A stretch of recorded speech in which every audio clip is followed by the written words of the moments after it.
Hello? Yeah, that's quite cute picture by Minjourney. And welcome to my talk today. I'm quite excited to be here sharing about my fuzzing techniques on Apple ecosystem. Yeah, let me introduce myself first. My name is Pan Zhenpeng, and I'm now working as a security researcher at Star Labs and focusing on Apple and web bug hunting and exploit. And previously, I shared some of my research at ZeroCon and POC. And today's agenda will be simple, but I prepared like 75 pages about it. I hope we can finish it in 30 minutes. Yeah, so basically that you could learn about some background knowledge about the Apple ecosystem, the structures like Mac, BSD, IOKit, and part of the coprocessor. And I would also review the bug in each subsystem later in the bug analyze part. And also the attack services in the Apple ecosystem and mitigations, as well as my vulnerability research thoughts. Though that looks like kind of the keynote part. And then you will learn how to develop a simple but effective fuzzer from scratch.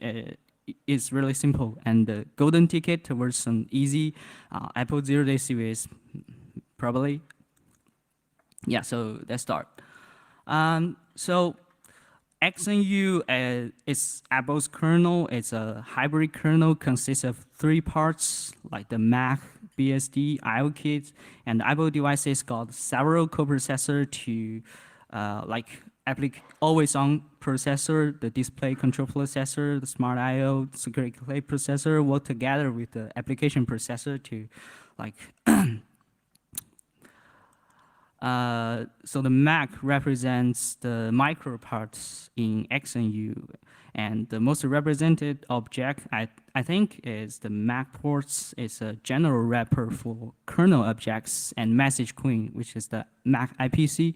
It can carry the raw data, the writes, like the send receive equals to the read and write writes if you're familiar with the Linux, and it also can carry the memory.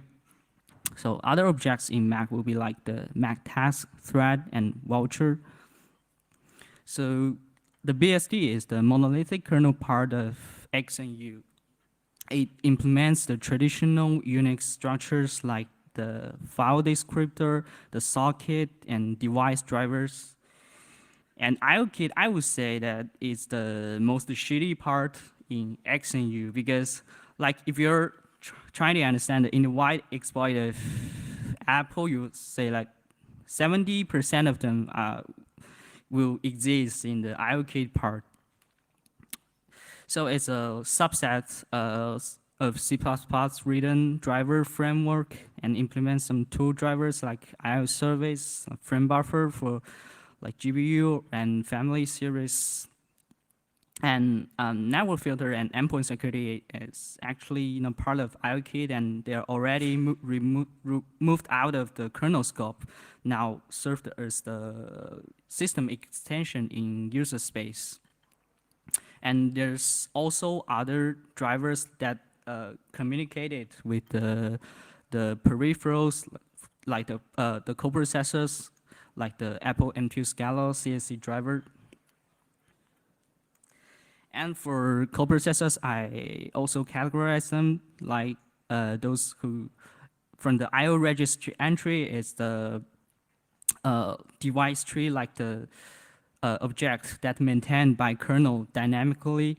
And we can see that I/O service instance like Apple M2 Scala CSC driver and Apple AV2 driver and connected directly to the coprocessor instance. And there's also others that communicate with the mailbox. If you see that the com.apple, the driver, the Apple A7 IOP is the implementation of the mailbox mechanism on Apple system.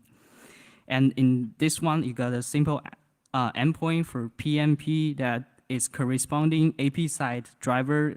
It's called Apple PMP v2. And there's also other coprocessors that had a rich functionality and features that can provide a lot of services For example, like the secure Eclipse processor, that the Touch ID, the Face ID on iPhone was based on this coprocessor. And why not also talk about that part this morning? So we can see that there was a driver instance called the Apple SAP Manager, managed multiple endpoints from the AP side to coprocessor side. And for example, like the Apple SAP key store is corresponding user space driver in SAP side is called the SKS. And there's also other like type is act as a tool. It's not used directly like the Smart I/O. That maybe you can also find there's a user client called Apple Smart I/O user client in the I/O register entry, but it's never initialized because the PEI can have debugger function. And this is usually used by other drivers, for example, like the DCP-related drivers. Based on that, I draw a simple picture to review the relationships between the user space, the kernel, and firmware.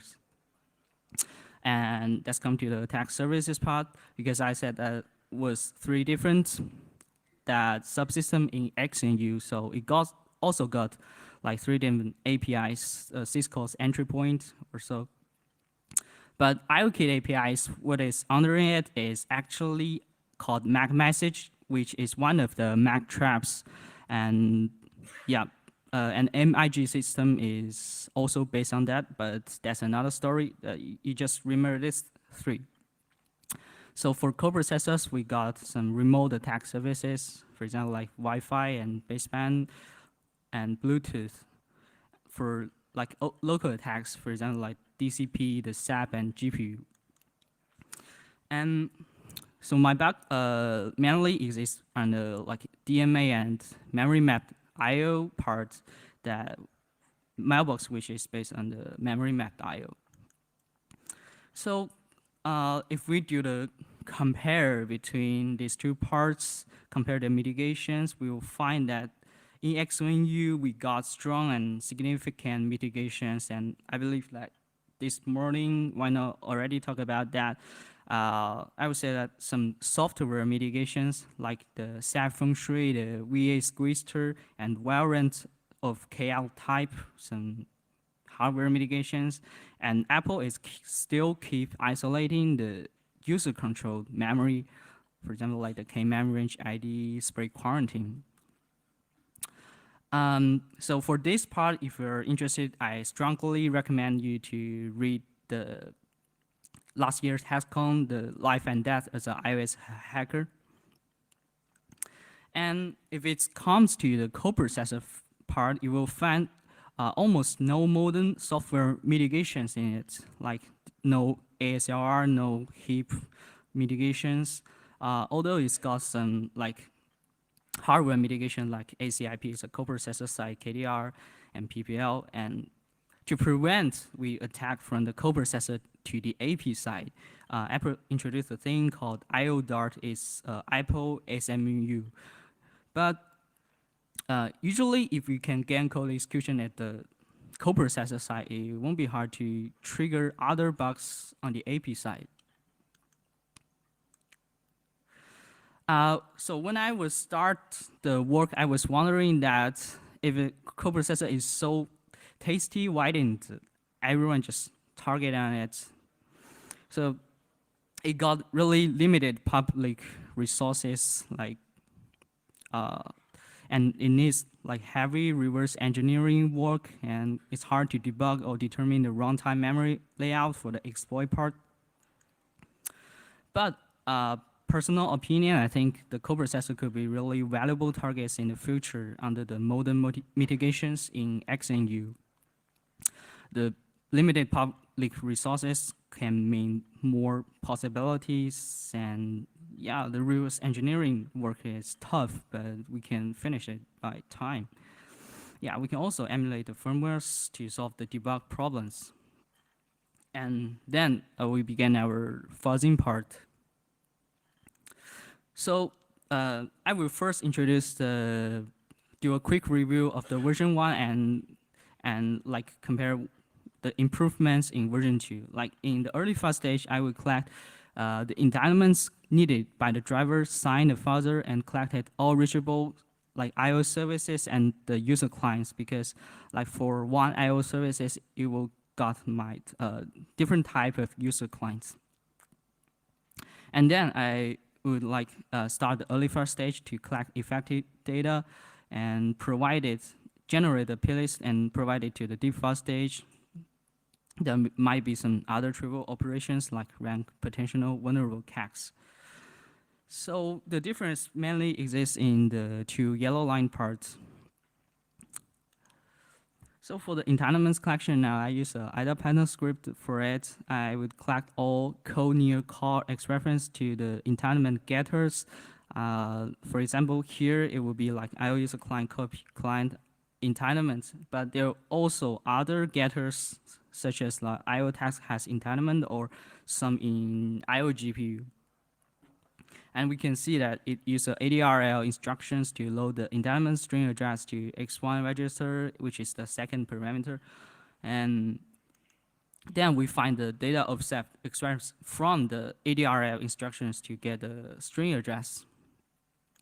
But usually it's not all the case, but because we can see that the entitlement string address might not just load by the ADR instruction. It might load by the upper function. So here we will need to handle some special cases of it. And then we need to get the entitlement string from the xreference.2 with the UTF-8 encoding. And then I collect 177 entitlements based on the iOS 16.3 kernel cache. And for the user client collection part, that previously I was using the method that mentioned by Brandon Azar, use the iOS service iterator. But then when I was auditing, I found that some part was missing by that kind of method. And I found that there was a key interesting in the IO registry entry called the IOKit diagnostics, and it's a dictionary. So the classes key in this dictionary will contain all the IO service and user clients on the system. Even some of them are not present due to the hardware issue. So I just like retrieve the master port and get the root entry and then get the properties of it. And yeah, I get the classes dictionary and do the same as I do like the version 1 stage. Yeah, that's it. And but this kind of method do has a limit that only can be used in the non-sandbox environment on iOS, for example, like the jailbroken device and SRD. But interestingly, that it can work on the macOS sandbox app. So I don't know why it's some configuration or what. Or you can just run it in a non-sandbox environment like a terminal. And after the improvements applied into the fuzzer, you can find that it improved almost twice the attack services than before. And if it comes to the deep fuzz stage, this time I would do the input data mutation and risk memory, risk condition and share memory fuzz, and the info leak detect and some driver independent backend by code audit, mainly to use the code audit effort to bypass some state machine check in the IOKit. So here I would mainly talk about the backward fuzzing based components introduced in version 2. So you may be wondering what is backward fuzzing mean. That usually we use code audit to find bugs that the forward process will be like we do the code audit and then we find bug and we construct a proof of concept to verify it. And here I just found some public proof of concept or some binary diff the bugs I found and extract the pattern and then use it to reproduce small bugs by fuzzer. And the basic idea will be like what happened in the past will happen in the future. What happens here will happen there. So it looks like from two dimensions, from the time and space, I will reuse or migrate the pattern to produce more bugs. So here it looks like a bit of high level. So let's understand it by some real cases. So I got three sources of the components. One is from the code diff and binary diff. Okay, so here's a 20-year-old tag service by Codif, and it's quite simple that you can see that it only removed the address format print from the IO log, and this would like put the address of the kernel pointer into the syslog, and yeah, it's quite simple and quite easy to fix. And this bug actually introduced in IO audio family in 2002, and it's fixed in 2016, but we're now at 2023, right? So does the story end here? Or could be more?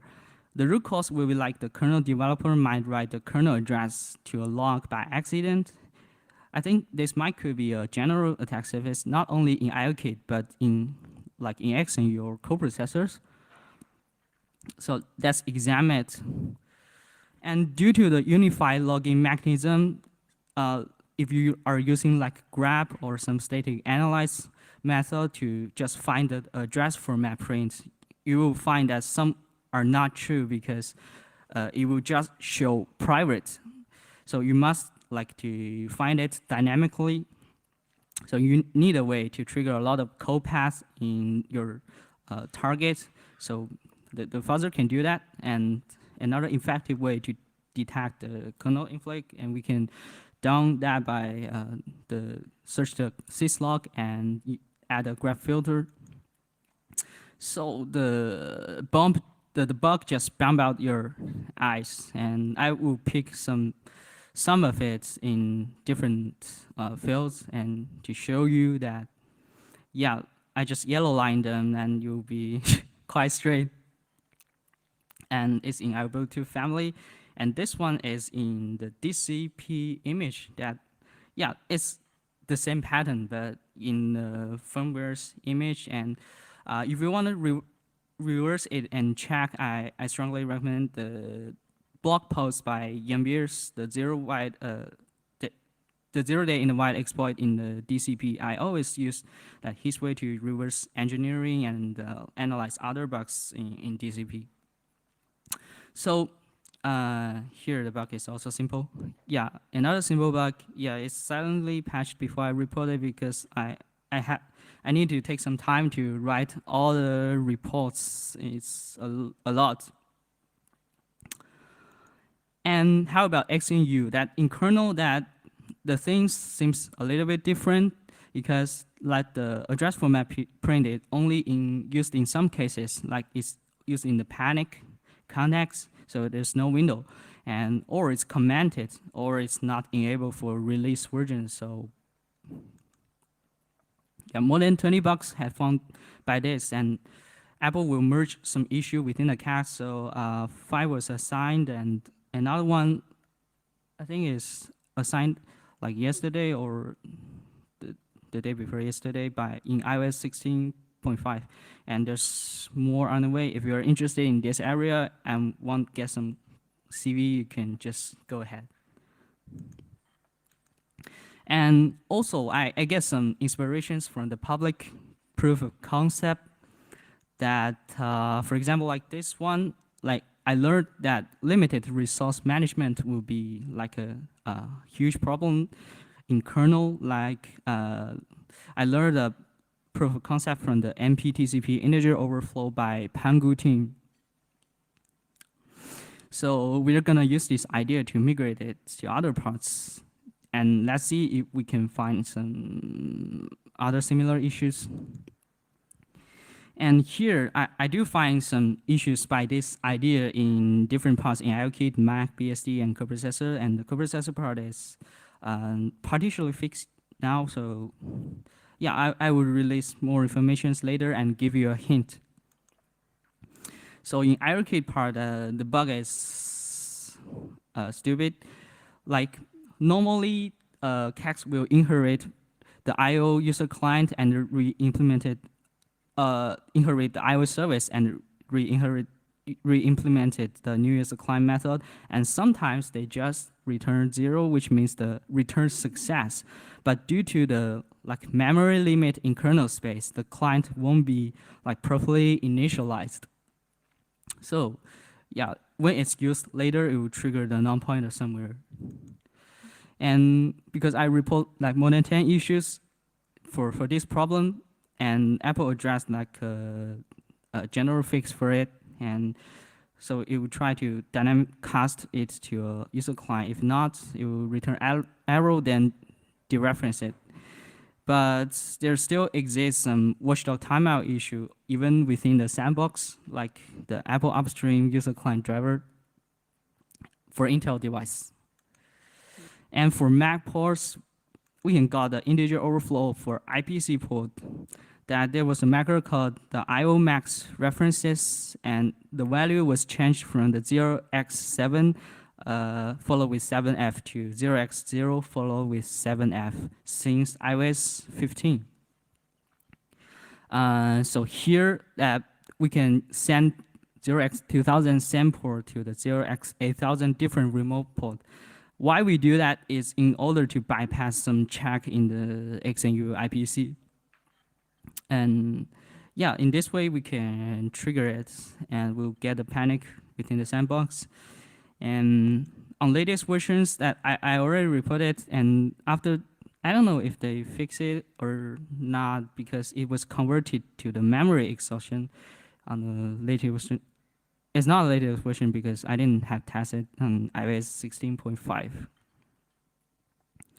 And yeah, so is the like the issue also exists for BSD drivers. Like the proof of concept was even tweetable, and yeah, you just keep opening the perform monitor and it will crash. And if the DNA was used as an index to the perform monitor devices, yeah, it's stupid. And on the latest version, it also converted it to the what the mutex is unexpectedly owned by thread. What, and I didn't dive into the detail of it, but if you're interested, you can check it. I don't know. So there would also be some like mind-blown ideas through code audit. When I was doing code audit, I might like think up some pattern that could exist in real cases. Like this one, if the abstract pattern would be like a function A calls function B and returns the return value of function B. But function B actually does not have a return value, it's a void type. Usually this problem won't exist for pure C function if you're not using the directly function pointer, but it could exist for the virtual method for C++. So in this case, it was in the IO report hub, and it would like, due to the calling convention, it would return Rx register to the user space, and the Rx register in the IO service clause will be like stored a meta class pointer in it. So when it's returned to user space, the higher 32-bit will be straight, but the lower 32-bit will be enough for you to like bypass the kernel slide. And there's some other tells about the coprocessor bugs that this was actually found in the early stage, but usually I would consider bugs found by the early stage as non-exploitable because I haven't do anything about the data mutation yet. It just crashed and it got different panic contexts, like there would be a active panic or a non-pointer. Actually, the RDLS will only reveal the register value when you trigger a data abort other than the active panic on it. And yeah, it's not interesting. If you like read about my previous slide and implement yourself, you can find it. And it's in Apple CLCD too. And for the diff file stage, I like this one is like partially fixed. I trigger a data board on it, and I can change the FAR by user input. Like the FAR register is much more interesting than previous one because if it's a non-pointer, the fault address register will be 0, and yeah. But what I can tell is in the general one, not a specific designed backend fuzzer. And yeah, like coprocessor bugs will be hard to understand from AP side because sometimes, like when I find a panic and I try to understand from AP side, it will like it just write a user control value to a memory mapped IO region, and it crashed. Like it write to like a normal region, seems no harmful at AP side, but it will trigger other things for the coprocessor side. Or it takes like a memory descriptor, as like it allocs IO slave memory and start DMA. And here's a like a brief description of other bugs found by the version 2 that which is also all by the like general part of it. And for the SIO part, I found both bugs in the driver and its firmware. And this bug actually is not used directly, but used by the DCP-related driver. And here's the summary part. I would like to give some of my experience and hints about it. So variance bug hunting, like by fuzzing, it could be easy if you get the idea behind the bug, like what is its real root cause, and is it easy to like make the mistake by the developer in like in other subsystem. And some bugs like could be easy to find by fuzzer and hard to find by code audit because you can't quite understand it by that context. You need to combine other things together. And so code audit and fuzzing are not opposite. We can combine together as a hybrid way. They're mutually reinforcing. And for the reference part, I want to like thanks for John's talk at last year's HackerCon, like the motels from the iOS macOS kernel trenches, and from his example that inspires me to get a new pattern that find more bugs. And yeah, I recommend you to read that. And also thanks for Ben Azza for the initial version of my fuzzer, the IO service iterate part, and yeah, the Lucas slide about the life and death as an iOS attacker. Yeah, here we comes to the end, and thanks for you guys coming to my talk and OffensiveCon for hosting such a wonderful event. Thank you all.